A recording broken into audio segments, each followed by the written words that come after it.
Hi అండి. Hello. ఈరోజు recipes ఏంటో తెలుసా? టమాటా పప్పు అనమాట. కందిపప్పు, ఎర్ర కందిపప్పు మిక్స్ చేసి ఉట్టి టమాటాలు వేసి పప్పు.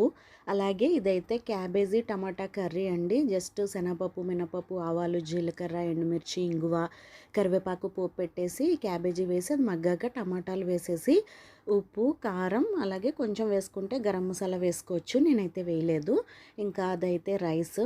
ఇవైతే ఇవాల్టి సింపుల్ రెసిపీస్ అనమాట.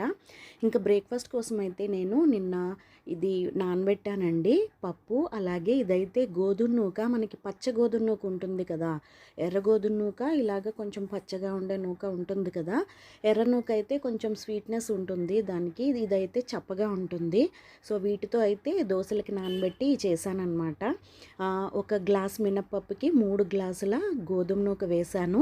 ఈ రెండేనండి, జస్ట్ ఇంక ఇందులో ఏమీ వేయలేదు. అంటే శనగపప్పు కానీ కొంచెం మనం మెంతులు వేస్తాం కదా, అలా ఏం వేయలేదు. మనం రైస్ వేసుకుంటే కొంచెం క్రిస్పీగా ఉంటాయి కాబట్టి అట్లు మెత్తగా రావడం కోసం మెంతులు వేస్తాము.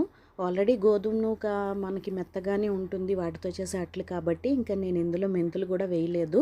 ఇవి నానబెట్టేసి రుబ్బేసుకొని ఇలాగా అట్లా వేసేసాను అనమాట. మార్నింగ్ బ్రేక్ఫాస్ట్ ఇదే, నైట్కి కూడా ఇదే. మార్నింగ్ అయితే కొంచెం మెత్తగా కాల్చాను, నైట్ అయితే కొంచెం క్రిస్పీగా కాల్చాను అనమాట. ఇందులోకైతే కొబ్బరి, పుట్నాల పప్పు చట్నీ అండి. చాలా చాలా బాగుంది.